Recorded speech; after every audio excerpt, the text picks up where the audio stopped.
허환구의 라디오 오늘. 여러분 안녕하십니까, 허환구입니다.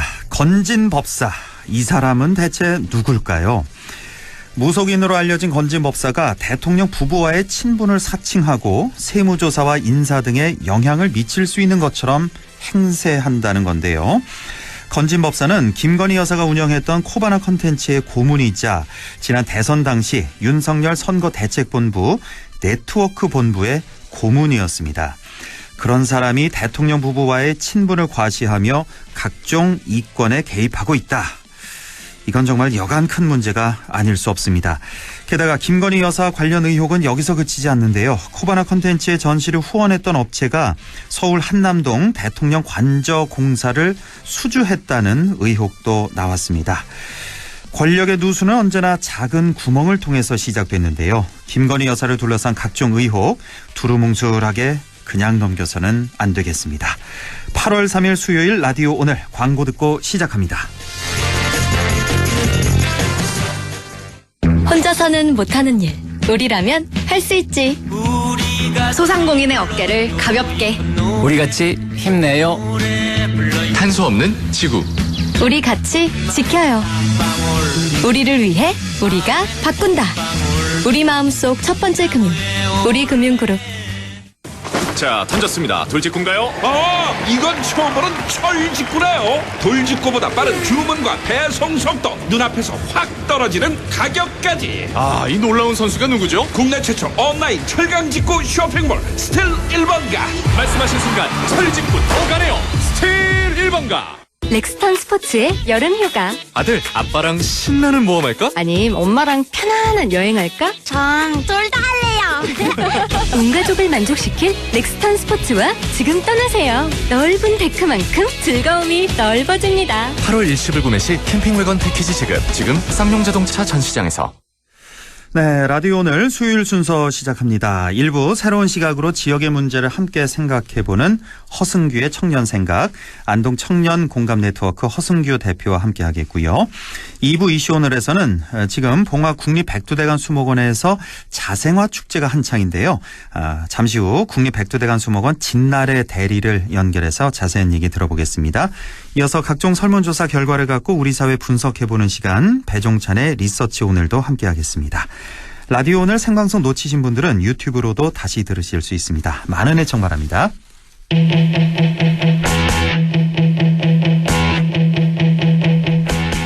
네, 허승규의 청년생각, 청년의 관점에서 지역사회 이슈를 조금 다른 시각으로 바라보겠습니다. 오늘도 안동 청년공감네트워크 허승규 대표와 함께합니다. 어서 오십시오, 대표님. 네, 반갑습니다. 네. 자, 지난주에는 대부분 그 교황 선출 방식인 지방의회 의장단 선거 문제점, 또 대안 말씀해 주셨는데 오늘은 어떤 주제 준비하셨어요? 네, 오늘은 우리 지역의 특별한 모임과 활동을 소개해 드리려고 합니다. 네. 허은구 아나운서님, 혹시 안동 지역 미얀마 관심이 모임을 들어보셨나요? 안동 지역에 있는 네, 미얀마 관심이 모임. 관심이 모임. 못 들어봤어요. 저는 안동에 이런 단체가 있는지조차도 몰랐네요. 네. 네, 청취자 여러분들이 생소하실 텐데요. 오늘 안동 지역 미얀마 관심이 모임을 소개하면서 동네에서 지구까지 이렇게 보편적인 가치와 지역을 연결하는 활동의 의미를 살펴보는 시간 준비했습니다. 동네에서 지구까지 보편적인 가치와 또 지역을 연결하는 활동. 자, 오늘 알아보겠습니다. 이 미얀마 군부의 쿠데타가 이게 언제 일어났었죠? 꽤 된 것 같은데 1년은 넘은 것 같은데요? 네, 작년 2월 1일 쿠데타 그래요? 이후에 아직까지 군부의 집권이 계속되고 있는 상황입니다. 작년 2월 1일이군요. 네. 딱 1년 6개월이나 됐군요. 엊그제 같은데. 예. 자, 이렇게 우리가 뉴스를 통해서 많이들 보셨을 겁니다. 민주주의 회복을 바라는 수많은 미얀마 시민들의 희생이 이어지는 그 안타까운 상황, 다들 보셨을 텐데, 우리 안동 지역의 미얀마 관심이 모임 어떻게 시작된 겁니까? 안동 지역 미얀마 관심이 모임은 올해 2022년 4월에 시작되었습니다. 이주민 인권 개선을 위해 활동하는 경북 북부 이주 노동자 센터 활동가들과 국제적인 연대 활동에 관심 있는 안동대학교 대학원생들 그리고 관심 있는 시민들이 자발적으로 모임을 결성했습니다. 아, 그래요. 올해 4월에 시작이 된 이제 뭐 한 3, 4개월 정도 지나고 있는 그 신생 모임인데 지난 그럼 3, 4개월 동안 어떤 활동들을 해왔나요? 대부분 지역민들은 중앙 언론을 통해서 스쳐 지나가듯이 미얀마 상황을 들어보셨을 겁니다. 예. 좀 더 상세하게 미얀마 상황을 지역민들에게 알리고 연대하고자 지난 5월부터 본격적으로 활동을 했습니다. 네. 그 다시 미얀마의 봄을 기다리며라는 이름으로 미얀마 민주화 운동 사진 전시를 구 안동 기차역인 모디 684와 문화의 거리에서 진행했고요. 예. 특히 5월 15일에는 해외 주민 운동 연대라는 단체가 있는데 여기 소속의 미얀마 청년들을 안동으로 초대하여 간담회를 진행했습니다. 네. 미얀마 정세를 파악하고 연대 방법을 모색하는 시간이었는데요. 이 외에도 회원들은 일회성 행사에 그치지 않고 정기적인 모임을 지속해왔고 뭐 미얀마에 대한 학습도 하고 아직도 진행 중인 미얀마 상황에 우리 안동 시민들, 경북 도민들이 어떻게 연대할 수 있을지 논의하면서 지금까지 왔습니다. 네, 그렇군요. 인류의 보편적 가치를 지키는 미얀마 관심이 모임. 아, 이 모임은 뭐 그 자체로도 의미가 있겠지만 특히 우리 지역사회에 어떤 의미를 지닐까 이런 생각도 좀 해보게 되는데 우리 지역에서는 이런 국제적인 모임이 사실 생소하기도 하고요. 아무래도 좀 너무 먼 나라 얘기다 보니까 그 필요성, 관심이 덜한 측면이 없지 않아 있긴 있습니다. 네, 우리가 이제 지역을 위한 뭐 각종 활동들, 뭐 정치, 경제, 문화, 사회, 언론 등의 모든 활동들이 그 빠질 수 있는 함정이 있습니다. 아, 함정이요? 네, 바로 나무만 보고 숲을 못 보는 전체적인 보편성을 놓치는 지역 이기주의가 있는데요. 네.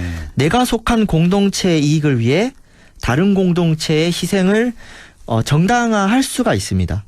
그런데 우리 개인이 속한 공동체가 하나가 아니라 여러 가지 정체성이 겹칠 수 있거든요. 네. 예를 들어 저와 허한구 아나운서는 안동 시민이면서 경북 도민이고요. 그렇죠. 또 대한민국인이고 또 아시아 사람입니다. 그렇죠. 그래서 안동을 위해서 예천을 배제하거나 경북을 위해서 전라도를 차별하거나 대한민국을 위해서 약소국을 희생시키는 어떤 관점은 결국 내가 속한 공동체도 발전할 수 없다는 이치가 어떤 세상사의 이치고 또 인류 역사가 또 이를 증명하는 게 있는 것 같습니다. 이런 걸 이제 우리가 논리적으로는 아는데 이성적으로는 아는데 이게 잘 안 돼요. 우리가 다 성인군자가 아니기 때문에 예, 그게 참 어려운 것 같아요. 네, 그래서 좀 이러한 모임의 의의가 있고요. 예. 우리가 그 중앙 집권과 서울 중심에 대항해서 우리 지역의 어떤 관점이 필요하다는 것과 네. 보편적 가치를 망각하는 지역 이기주의는 완전히 다른 이야기입니다. 그래서 네. 좀 더 넓은 시각으로 사회를 바라보는 미얀마 모임이 결국은 우리 지역 사회의 다양성과 보편성을 둘 다 높이는 효과가 있어요. 그래서 다른 나라를 돕는 모임이 언뜻 보기에는 우리 지역과 상관이 없는데 네. 결국은 우리 지역 사회를 건강하게 만드는 일이고 머나먼 미얀마를 어떻게 도울지 고민하다 보면은 결국 내가 서 있는 경북 북부 지역을 어떻게 하면 더 평화롭게 만들까 이런 고민과 실천으로 이어지게 됩니다. 봉사활동 열심히 하다 보면은 결국은 스스로가 더 뭐 정서적으로 건강해지는 것처럼 맞아요. 이런 보편적인 고민을 하는 지역 모임이 지역을 오히려 더 건강하게 만드는 또 이런 연결 지점이 있는 것 같습니다. 그렇습니다. 오늘 또 많이 배우게 됩니다. 우리 허 대표한테 나무를 보지 말고 숲을 봐라. 이게 뭐 미얀마 얘기가 먼 나라 얘기 같지만 결국은 우리를 위한 고민이 될 것이다. 뭐 이런 말씀이신 것 같습니다. 자, 지구적으로 사고하고 지역적으로 행동하라는 말, 이 말도 참 귀에 쏙 와닿고요. 지역에서 실천과 활동에도 지구적인 보편적 가치가 담겨야 한다. 이런 뜻으로 해석을 하면 될 것 같습니다. 자, 과거 우리 조상들이 일본 제국주의 식민지 시절에 독립운동에 이제 헌신하셨지 않습니까? 우리 가족, 우리 이웃, 마을, 나라를 지키겠다는 그 마음이 곧 침략 전쟁에 반대하고 평화를 수호하는 정신으로 연결되는 것이 아닐까. 예, 그런 생각도 드네요. 네, 이렇게 지역에서의 고민이 어떤 세계성을 띌 수가 있는 우리 역사가 있는데요. 예. 그에 비해 세계 10위권의 경제대국인 우리 대한민국은 진보와 보수를 막론하고 이런 국제주의적인 관점이 조금 부족한 경향이 있습니다. 대한민국 보수 세력은 보수면 조금 이게 통도 크고 책임도 많이 져야 되는데 그렇죠. 지나치게 국익 중심주의에 매몰되어 있고요. 또 네. 반대로 일부 진보 세력은 지나치게 민족주의에 매몰되어 있습니다. 아하. 그러니까 평화라는 개념을 너무 남북 통일 문제로 좁게 해석하는 경향들이 있는데요. 예를 들어 기후 위기와 같은 어떤 세계적인 협상 자리에 예. 대한민국이 선진국보다는 개발도상국 지위를 유지해서 뭐 내야 되는 돈을 덜 내고 돌아오잖아요. 네. 우리나라 주류 언론들은 잘했다고 박수치는 기사를 씁니다. 아하. 우리 국민들이 그래요. 야, 우리 대한민국 좀 더 돈 좀 내고 책임져야 되지 않겠냐. 다른 나라 도와줘야 되지 않겠냐라고 떠드는 언론이나 정치인들이 잘 없어요. 진보 보수 마찬가지인데. 네, 예. 근데 우리나라가 1950년 한국전쟁 전후로 국제연합에 속한 수많은 나라들로부터 군사적 경제적 원조를 받은 역사가 있는데요. 그렇죠. 예. 이런 얘기하면 우리 안동 시민들 그래요. 아니 대한민국도 살기 어려운데 다른 나라 왜 도와주냐고 말씀하시는데 예. 근데 그렇게 치면은 그 한국전쟁 당시에 대한민국을 도와준 나라들 전 국민이 전부 잘 살았을까요? 그건 아니겠죠. 네, 그건 아니에요. 그건 그러니까 아니죠. 예. 좀 더 넓은 시각이 필요하고 그 1980년 광주 민주화 운동 당시에 이것을 세계 시민들에게 알린 사람은 푸른 눈의 독일인 기자였습니다. 아, 예, 예. 네, 지금 아, 이름이 생각이 갑자기 안 나요. 네, 위르겐 힌츠페터라고 힌츠페터 맞아요. 영화 예. 택시 운전사의 예. 실제 모델인데요. 맞아요, 맞아요. 예. 지금 미얀마가 80년 광주와 비슷하거든요. 그렇죠. 그래서 이런 거의 역지사지의 관점이 좀 필요하지 않나 똑같아요. 싶습니다. 그렇네요. 예. 뭐 우리가 전 세계적으로 이제 경제적인 원조를 받는 나라에서 원조를 해주는 유일한 나라라고 제가 들었던 것 같은데 예.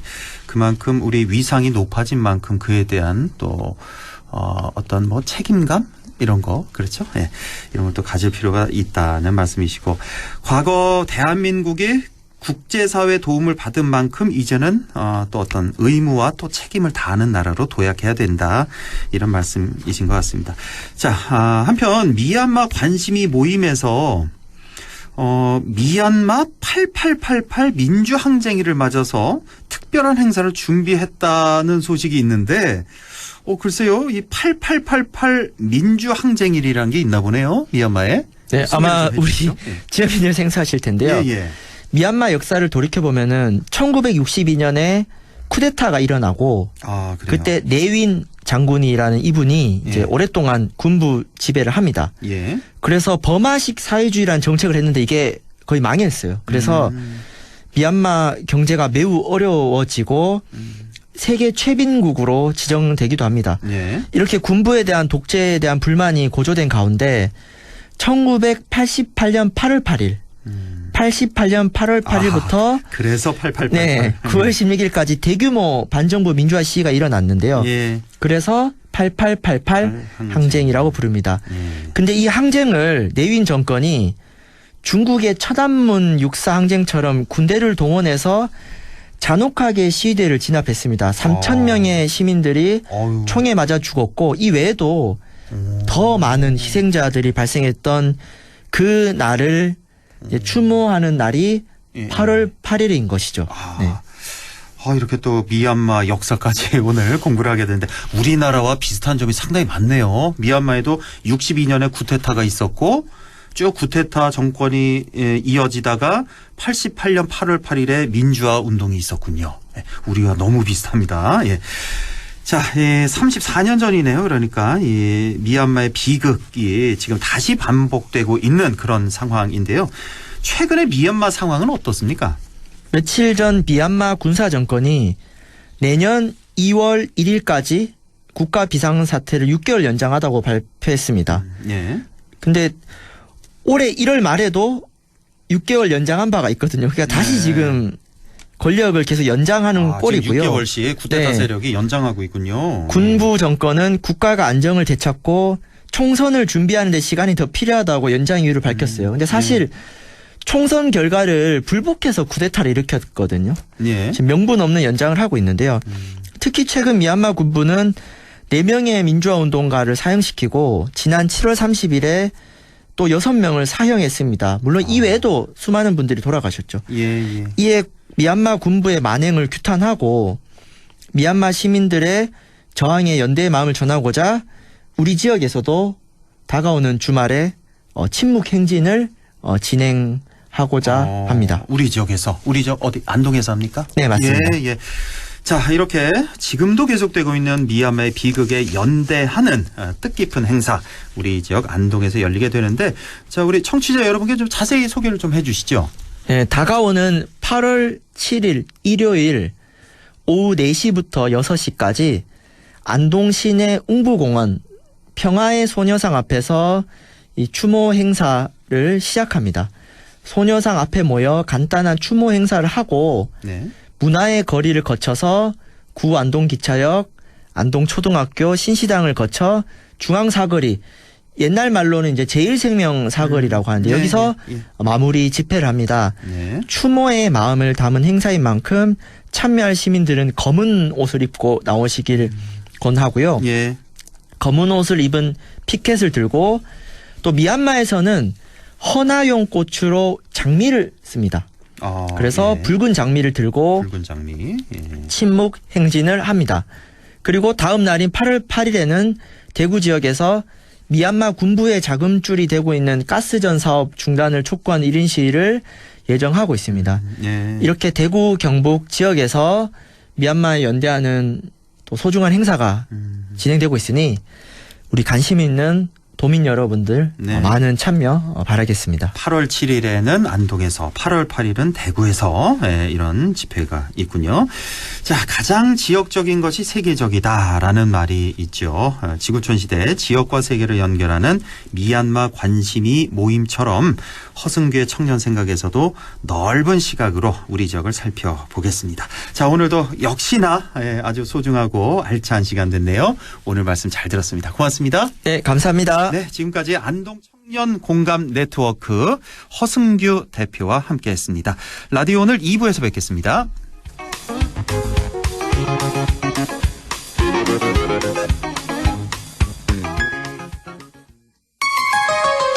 MBC 라디오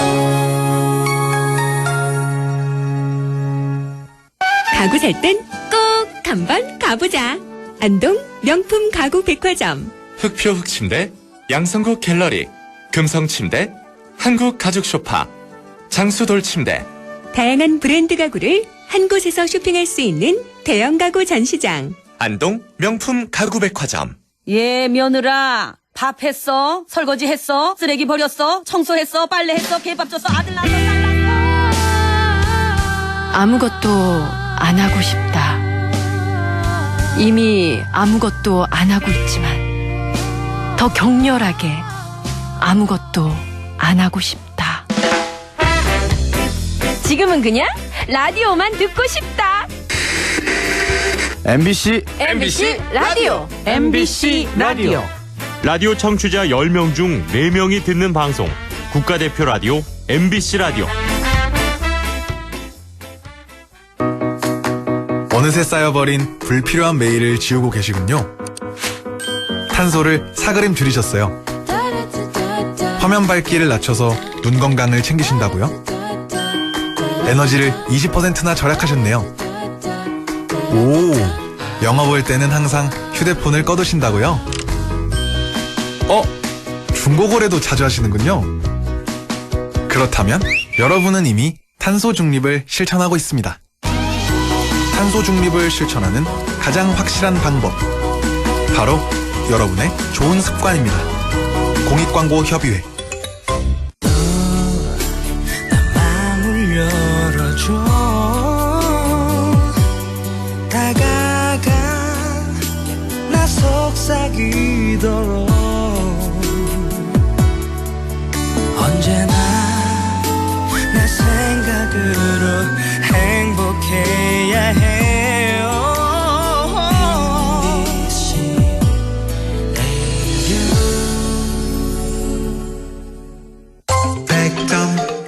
MBC 라디오. 네, 네, 6시 24분 50초 지나고 있네요. 이시 오늘 시작합니다. 지금 봉화에서는 자생화 축제가 한창입니다. 국립백두대간 수목원에서 봉자 페스티벌이 열리고 있는데요. 봉자 페스티벌, 우리 자생꽃 축제죠. 국립백두대간 수목원 진나래 대리를 연결해서 자세한 얘기 들어보겠습니다. 진나래 대리님, 안녕하세요. 네, 안녕하세요. 진나래 대리입니다. 예, 수고 많으십니다. 아우, 이름도 예쁘시네요. 네, 예쁜 곳에서 일하시니까. 맞습니다. 자, 국립백두대간 수목원 2018년에 개원을 해서 지금 4년이 지나가고 있는데 뭐 그동안에 크고 작은 변화도 많았을 텐데 우선 국립백두대간 수목원에 대해서 소개를 좀 먼저 해 주시죠. 네. 국립백두대간 수목원은 경북 봉화군 춘향면에 위치한 수목원으로 예로부터 십승지라고 불리우는 아주 청정 자연에 자리 잡은 아시아 최대 규모 그리고 세계에서는 두 번째로 큰 수목원입니다. 예. 네. 그리고 말씀하신 것처럼 2018년도에 개원을 해서 고상식물의 수집, 보존, 전시, 교육 뭐 이런 다양한 그 기능들을 수행을 하고 있고요. 네. 그리고 국토 균형 개발을 위해서 설립이 돼서 지역 상생 사업뿐만이 아니라 산림식물 다양성 보존을 위해서 다양한 사업을 또 추진하고 있습니다. 네. 네. 또 저희가 세계에서 2개뿐인 그 시드볼트를 보유를 하고 있어가지고요. 우리나라의 종자뿐만 아니라 세계의 야생식물 종자를 기탁을 받아서 그렇게 기후변화라든가 자연재해로부터 저희 후손들에게 또 중요한 역할을 하고 있습니다. 네. 어디 뭐 호랑이 먹이 주고 오셨나요? 좀 숨 차신 것 같은데? 예. 열심히 또 일을 하다가 돌아와가지고. 그러시군요. 아유, 죄송합니다. 청취자분들께 또. 예, 숨 좀 돌리시고 물도 좀 한잔 하시고요. 예, 숨 좀 돌리세요. 네네네. 저도 이 국립백두대간 수목원 몇 번 갔었는데 정말 크잖아요, 여기가. 아시아에서는 최대 규모고 세계에서 두 번째로 큰 수목원이 바로 우리죠. 봉화에 있는 국립백두대간 수목원입니다. 여기를 쭉 다 둘러보려면요.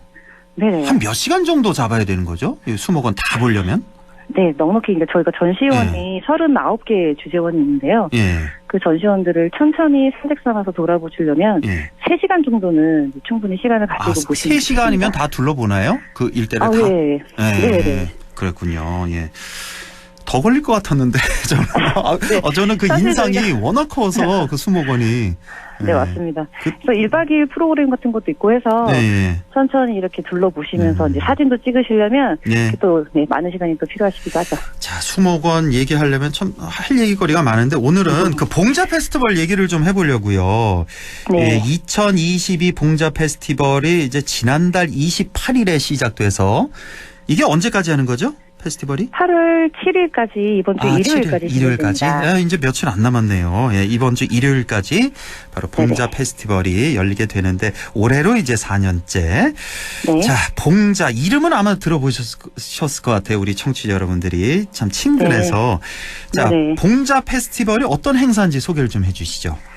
네, 봉자 페스티벌은 봉화에서 열리는 자생꽃 축제라는 그런 의미로 지역 농가에서 위탁 재배한 식물들을 축제에 활용해서 지역민과 또 함께 만들어가는 축제입니다. 네. 그래서 2018년도에 저희가 국비와 또 도청, 봉화군에서 지원을 받아서 처음 시작해서 이제 4년째 이어오고 있고요. 특히 올해는 총 31개의 지역 농가에서 42만 본의 식물을 위탁 계약 재배를 하고 있습니다. 네, 그리고 또 양질의 식물들을 재배할 수 있도록 재배 기술 이전이라든가 재배 교육 등을 같이 이제 추진을 하고 있어서 지속 가능한 그런 지역 상생이 될 수 있도록 노력을 하고 있습니다. 또 특히 지역 상생의 사회공헌 활동을 인정을 받아서 2021년도에는 대한민국 CSR ESG 대상 저희가 또 수상을 또 받았고요. 예, 자, 봉자 페스티벌 말 그대로 봉화의 봉자에다가 자생꽃의 그 자자죠. 그래서 봉자 페스티벌, 봉화에서 열리는 자생꽃 축제 이렇게 생각하시면 될 것 같습니다. 자, 그렇다면 그 주인공 자생꽃이 뭐가 있을까? 이게 제일 먼저 궁금하거든요. 이제 소개를 좀 해주시죠. 어떤 꽃 식물을 만날 수 있을까요? 네, 그러니까 자생꽃이 우리나라에서 살고 있는 그런 귀한 여름꽃이라는 뜻인데요. 네. 그 일반인들에게도 친숙한 다양한 여름꽃들도 같이 이제 만나보실 수 있습니다. 특히 이번에 이제 여름꽃 중에서도 대표 수종인 그 핑크 색깔 그 색감을 자랑하는 털부처 꽃인데요.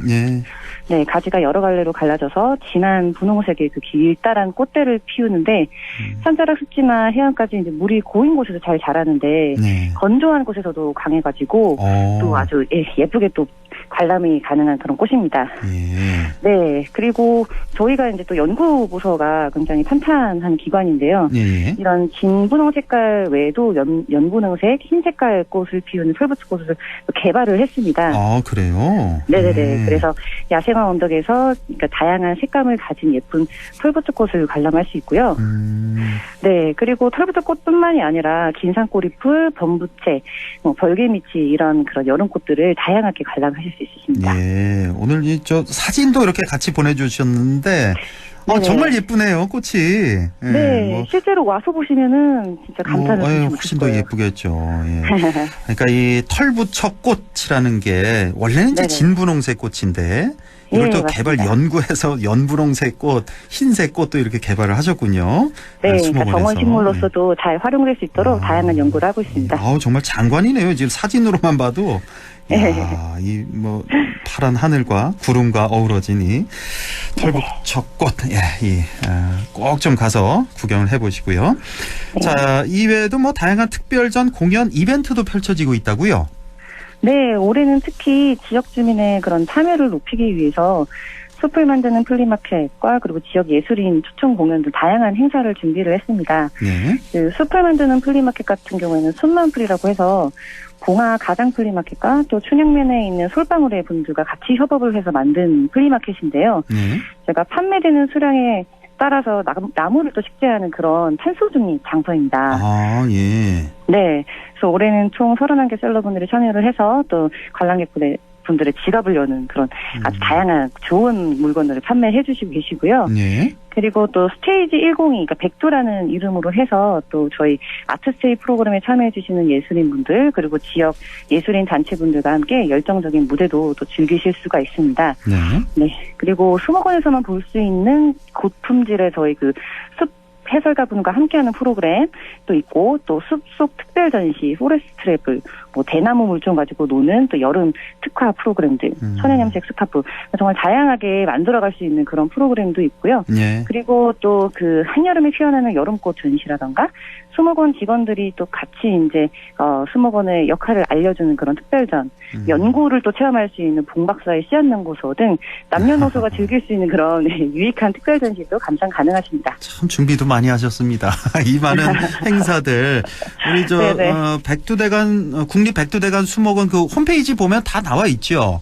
네, 나와 있습니다. 인스타그램에도 잘 나와 있습니다. 인스타그램에도 인스타그램에도 국립백두대간 수목원 치면 나옵니까? 바로 나옵니다. 네. 자, 그리고 또 하나 우리 국립백두대간 수목원 하면은 딱 생각나는 게 그 호랑이 아니겠습니까? 백두대간 맞습니다. 호랑이. 네네. 호랑이도 볼 수 있는 거죠, 요즘에 가면? 네, 아주 건강하게 잘 살고 있어요. 다 볼 수가 있고 실물로 볼 수 있고 또 한 가지가 이제 아주 거대한 백두랑이를 만날 수 있다고 하는데 이건 저 처음 들어봤거든요.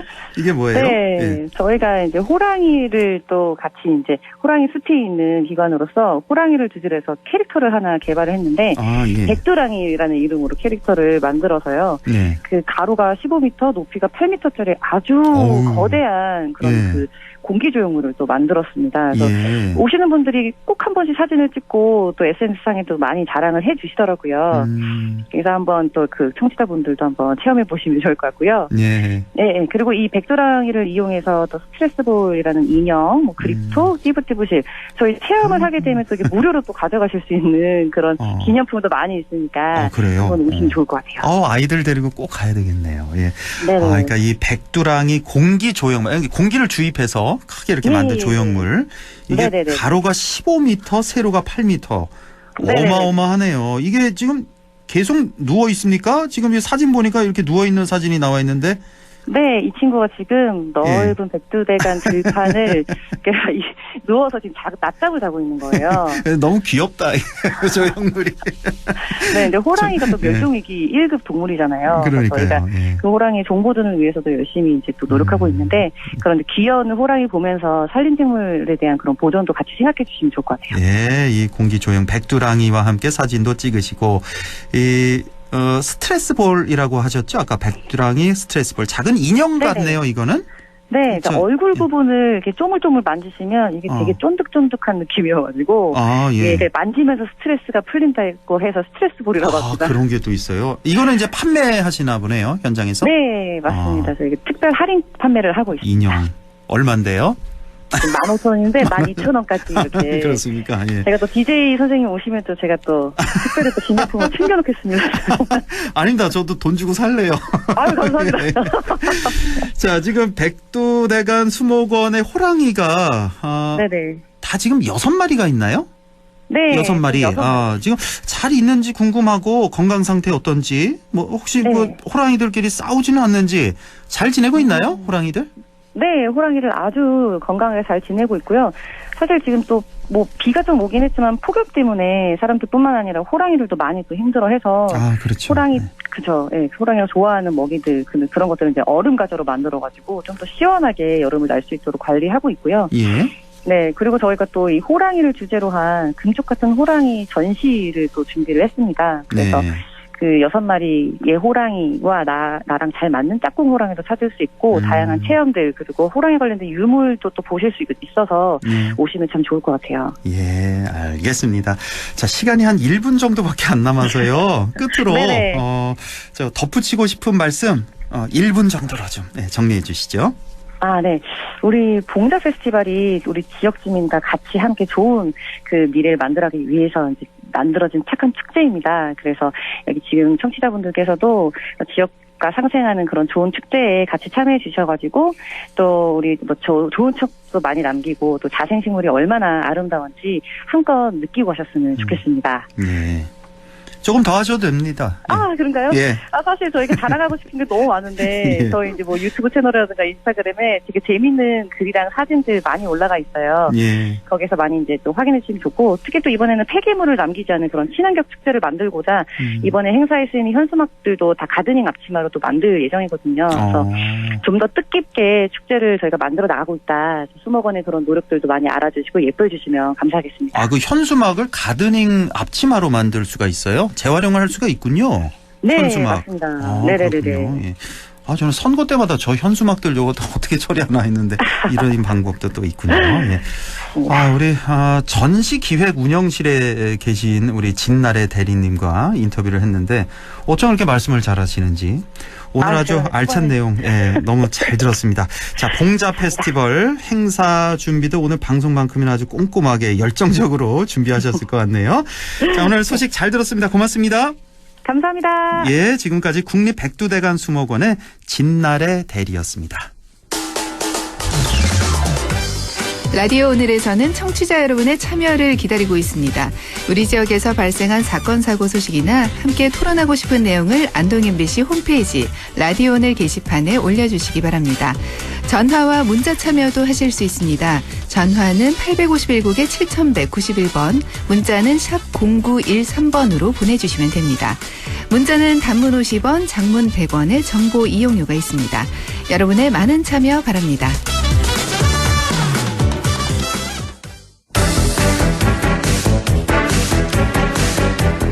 네, 리서치 오늘 시작합니다. 오늘도 인사이트 K 배종찬 소장과 함께하죠. 소장님 안녕하십니까?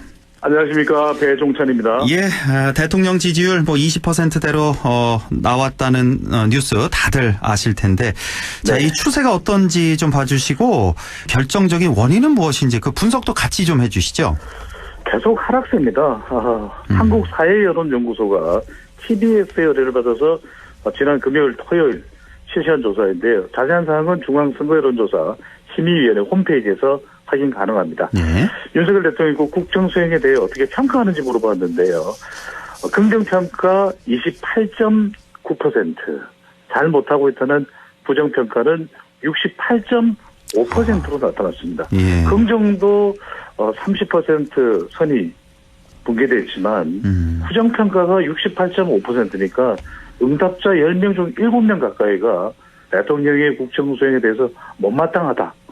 지금 지지율 추세가 앞서 이제 허행급께서도 물어보셨는데 계속해서 하락세입니다. 그러니까 이걸 어떻게 반전시켜야 되는데 회계하기 무효, 또 속수무책이라는 진단이 나오고 있는 상황입니다. 긍정이 28.9, 부정이 68.5. 사실은 임기 초 이게 바뀌어져 있어야 되는데 그게 이제 정상적인데 예, 반대로 지금 나타나고 있고 뭐 결정적인 원인이 지금 너무 많이 있는 것 같아서 예. 배종찬 소장이 이 시간 통해서 계속해서 결정적인 원인은 윤석열 대통령 본인이다. 이걸 항상 강조를 하셨는데 혹시 뭐 좀 더 덧붙이고 싶은 말씀 있나요?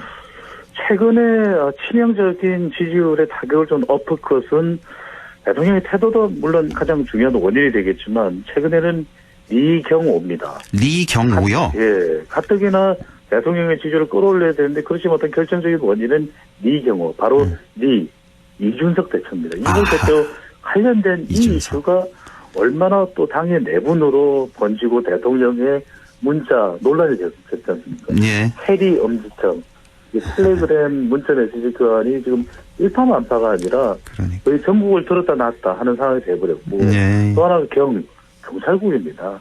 경찰국. 가뜩이나 이 대통령의 지지율이 지금 하락 추세인데 경찰국 관련해서도 계속해서 갈등이 이어지고 있는 상황이거든요. 네. 마지막은 뭡니까? 만 5세 최악이에요.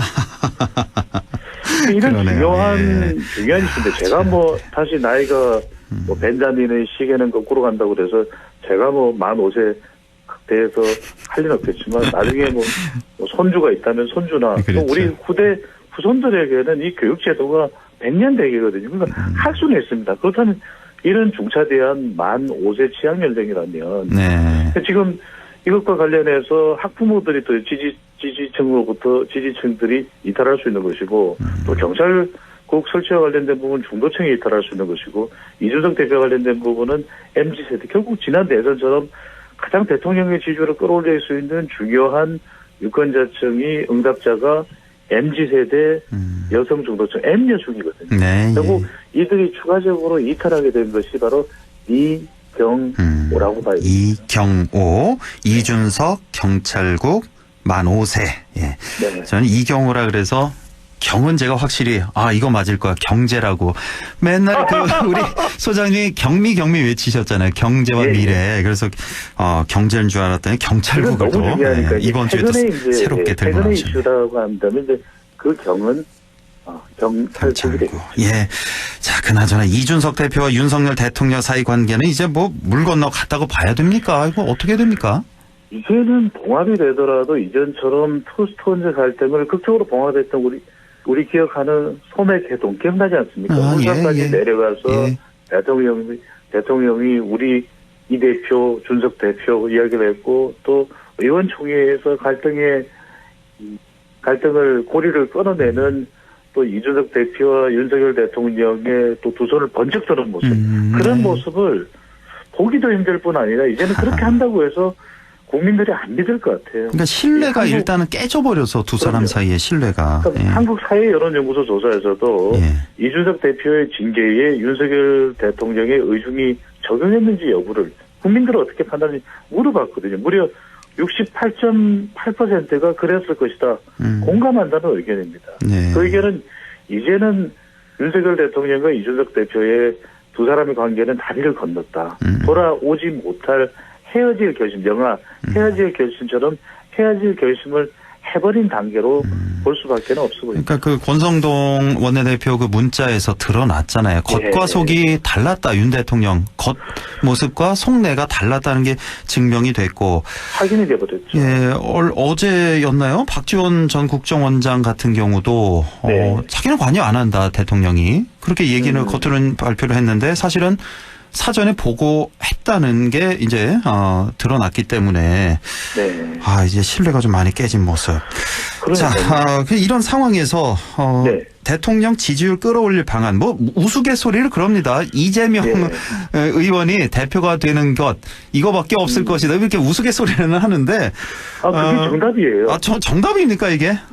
그럼 너무 슬픈데요. 그러면. 그럴 수밖에 없을 것으로 보이는 것이 지금 내부 혁신도 쉽지 않은 것이 김병준 전 비대위원장도 이 대통령실 참모진 교체에 대해서 부정적인 또 의견을 밝혔거든요.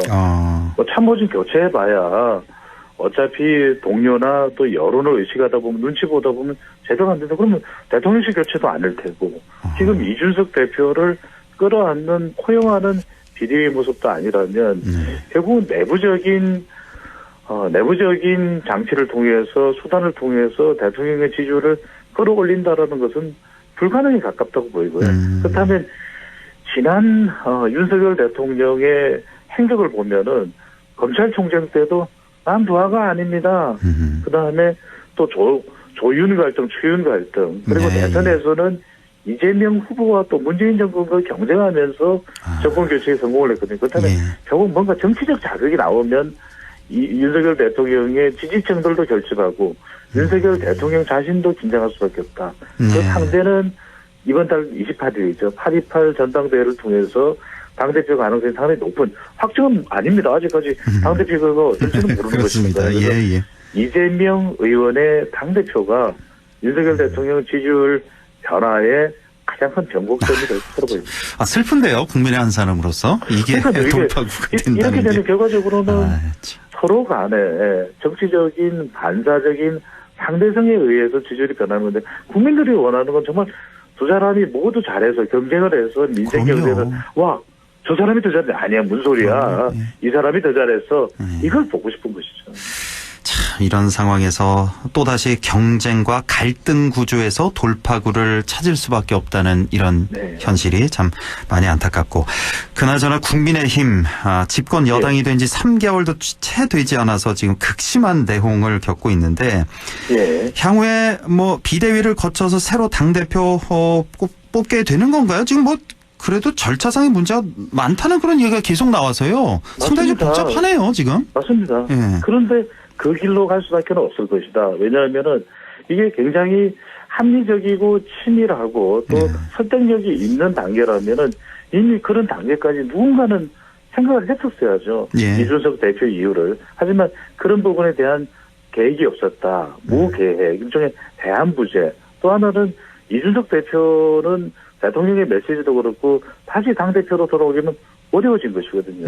그렇다면 새로운 리더십을 뽑을 수밖에 없고, 그렇다면 비대위, 물론 비대위원장이 김종인 비대위원장이 될지 김병준 비대위원장이 될지 또는 조영 비대위원장이 될지 박주선이 될지 어떨지는 모르겠지만 결과적으로는 오랜 기간 가기는 어렵다라는 것입니다. 대통령의 지지율도 하락하고 있고 또 지지율을 끌어올리려면 국민의힘도 윤석열 정부와 공동 보조를 맞출 수 있는 지도부가 반드시 필요한 것이고 그렇다면 김기현 의원은 이미 이 비대위는 조기 전당대회로 가야 되는 수순이다라고 밝히고 있고 안철수 의원은 조금 지금 현재 미국에 체류하고 있는 것으로 알고 있는데 거리두기를 두고 있지만 그러면 안철수 의원이 당권 도전을 안 할 건가 그렇게 보기는 어렵거든요.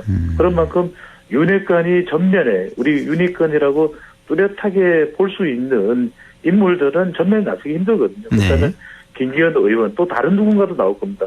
홍문표 의원은 지금 윤핵관도 안 된다. 이준석도 안 된다라고 이야기를 하고 있기 때문에 충청권을 대변하는 홍문표 의원도 나올 가능성이 상당히 있다. 당권에. 지난번에도 당권 도전을 한 바는 있습니다. 그래서 김기현, 홍문표, 안철수 그게 또 누군가가 나올 거예요. 그래서 1년의 당권 도전에 대한 야심과 또 욕구가 있는 인물들이 당 내부에서는 상당히 또 나경원 전 의원도 당권 도전 물망에 오르고 있습니다. 그래서 도전하는 인물들이 차례차례 나올 것으로 보입니다. 그럼 지금 이준석 대표 같은 경우 경찰 수사 중인데 그럼 어떻게 되는 겁니까? 지금 뭐 비대위 꾸려서 새 당대표 선출한다면 그 6개월 후에 이제 뭐 한 5달 남았는데 한 달쯤 지난 것 같은데 다시 돌아온다면 어떻게 될 것인가? 그리고 만약에 경찰 수사 중인데 이게 만약에 불기소 처분이 난다면 아무 문제 없는 걸로 처분이 난다면 또 어떻게 되는 것인가? 그것도 참 복잡하네요. 그러니까 이 상황에 국민의힘의 비대위 또는 조기 전당대회로 가는 상태를 보면서 혼선을 보면서 과연 지지층들이 볼 때도 과연 어떤 방향으로 가는 것이 그러면 이준석 대표와 관련된 이슈들과 논란은 수습이 된 것인가? 그렇지가 않다라는 겁니다. 그래서 대표 2명으로 끌고 가는 거예요? 어떻게 되는 거예요? 그건 있어서도 안 되고 일단은 더 큰 혼란으로 수렁속으로 들어갈 수밖에 없는 것이다.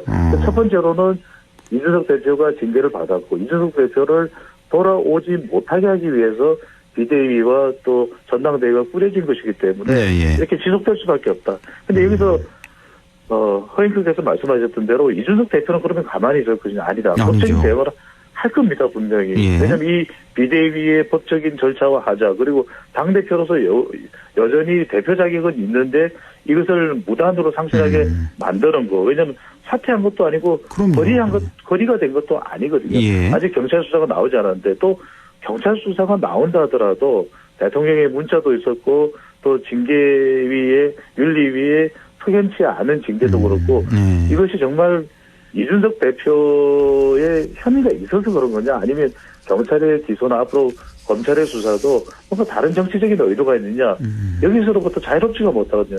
세 번째는 뭐냐면 결국은 비대위에서 조기전당대회를 가더라도 이준석 대표가 법적 대응을 하든 아니면 여론을 모아서 자신의 또 주장을 이렇게 받쳐줄 수 있는 그런 여론을 가져간다 하더라도 결국 당내는 또 계속 혼선이 발생할 수밖에 없는 구조라는 거죠. 예. 결국은 조기전당대회든 아니면 이준석 대표가 경찰 수사 결과가 발표가 되든 어쩌든 여전히 관련된 수습은 난망하다, 요원하다라고 볼 수 있습니다. 정말 머리 아플 것 같습니다. 국민의힘은. 너무 머리 아프죠. 예.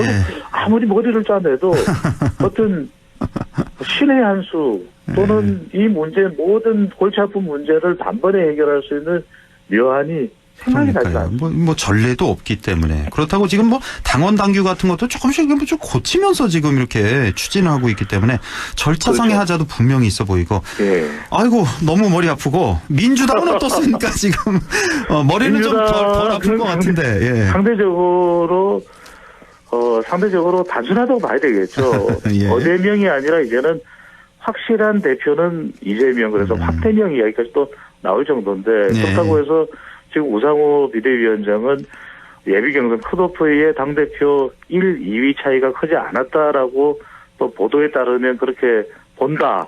이렇게 또 발언을 하는 바람에. 근데 그 말은 문자 그대로 좀 받아들여야 될까요? 아니면 좀 어떻게 봐야 될까요? 그것을 조금 믿겨지지가 않아서. 관련된 예비경선 결과를 비대위원장이 보고받지 못했을까? 그것도 의심스러운 일이고요. 보고는 받았겠죠. 네, 그렇다면 보도라는 것을 빌어서 실제 결과도 그럴 가능성이 있겠죠. 왜냐하면은 이 당 중앙위원회라고 하는 것은 일반 국민 여론하고 또 권리당원이나 이재명 의원의 팬덤과는 또 다른 차원이거든요. 네. 그런 면에서는 상당히 또 큰 차이가 아니었을 수 있는데 우리가 왜 20% 차이면 큰 차이가 아닌 겁니까? 어떤 사람들은 40% 포인트도 실제로는 60, 70 날 줄 알았는데 주관적이네요.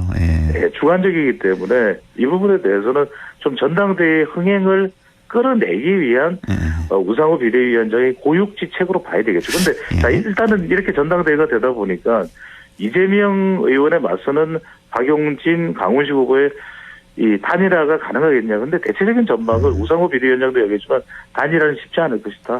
그렇다면 더 주목하는 것은 최고위원이 5명 선출될 텐데 이 중에서 이재명 의원과 가까운 친명이 과연 몇 명이나 될 거냐. 3명 또는 그 이상이 되느냐라는 것이 민주당 지도부의 이제 성격을 분명히 한다고 봐야 되겠죠. 현재 컷오프 통과한 최고위원은 지금 8명인데 4명 정도로 구분할 수 있다면서요. 그렇죠. 친명 4명 대 비명이 4대 4인데 4대 4. 중요한 건 이제 5명 또 여성 최고위원은 반드시 1명이 포함이 돼야 되거든요. 그러니까 5명 중에서 친명이 몇 명이냐. 3명이 된다면 이재명 의원이 당대표가 된다면 이재명 의원까지 포함해서 4명이니까. 그러네요. 사실상의 이재명, 친명의 민주당. 그래서 최근에 이재명 의원의 발언 수위도 상당히 높아지고 있습니다. 저학력, 또 저소득층은 국민의힘을 지지한다. 언론 때문이다. 또 무당의 나라냐. 왜 검찰, 경찰이 이렇게 정치에 개입하는 것은 또 기자간담회를 오늘 하지 않았습니까? 이 국기문란이다. 그러니까 이게 그만큼 국민의힘과는 다르게 그렇다고 해서 더불어민주당도 이게 긍정적으로 볼 수만은 없는 겁니다. 반드시. 왜냐하면은 이재명 의원이 당대표가 되는 경우에 그러면 그만큼 절대 지지를 받으니까 당내에서는 그만큼 또 고위험 또 수사가 진행된다든지 하이리스크 또 이 하이리스크가 고위험 투자가 고수익으로 돌아올지 아니면 말도 되지 않는 저수익이 될지는 또 알 수가 없는 것이기 때문에 그만큼 이재명 의원에 대한 의존도는 절대적인 상황이 되어버렸다라고 봐야 됩니다. 리서치 오늘 인사이트 K 배종찬 소장과 함께했습니다. 고맙습니다. 감사합니다.